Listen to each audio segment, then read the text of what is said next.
Hey y'all, it's been a minute. How y'all doing? I hope y'all are having an amazing day. I hope you're having an amazing week.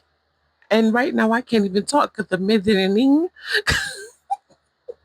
But anyway, I got another story for you. It's been a minute. So if I gotta go down this rabbit hole, you gotta go with me. So let's do it.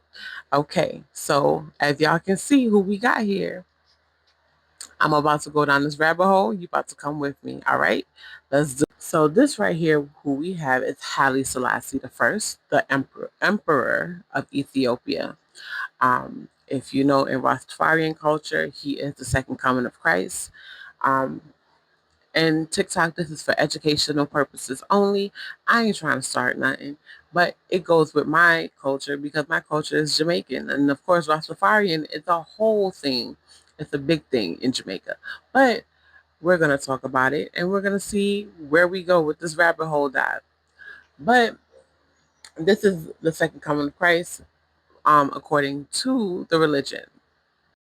So we begin in the early 20th century where Ethiopia is one of the few African nations that were never colonized. So that means nobody ever came in. Nobody came in and decided, oh, we're just going to take over, the continent or the country. So, of course, this is one of maybe, I believe, a handful of nations that were never taken over.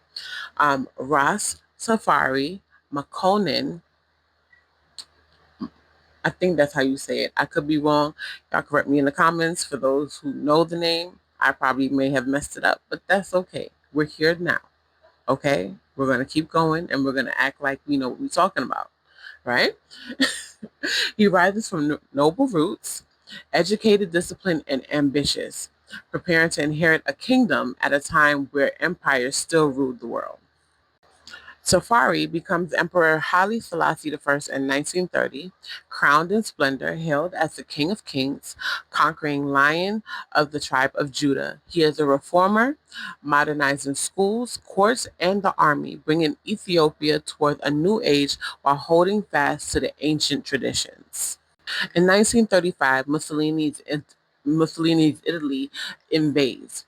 Despite fierce Ethiopian resistance, modern weapons crush ancient armies. Selassie is forced into exile, yet he does not yield. In 1936, he addresses the League of Nations in Geneva, his voice trembling but unbroken, pleading for justice and warning the world. It is us today, it will be you tomorrow. The world ignores him and his words prove prophetic as World War II erupts. So fun fact, right? Ethiopia is one of the many countries in Africa that actually trained lions and tigers. I didn't think you knew that, but look, that's him with a lion right now. Lions and tigers. I have another picture, but it does not fit.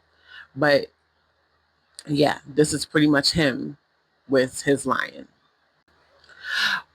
With Allies' help, Haile Selassie re-enters Ethiopia in 1941, riding triumphantly into Addis Ababa.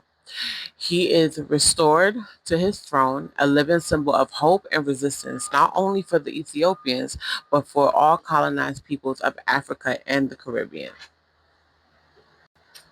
In the 1950s and 60s, he becomes a leading voice for African unity, hosting the founding of the Organization of African Unity in Addis Ababa.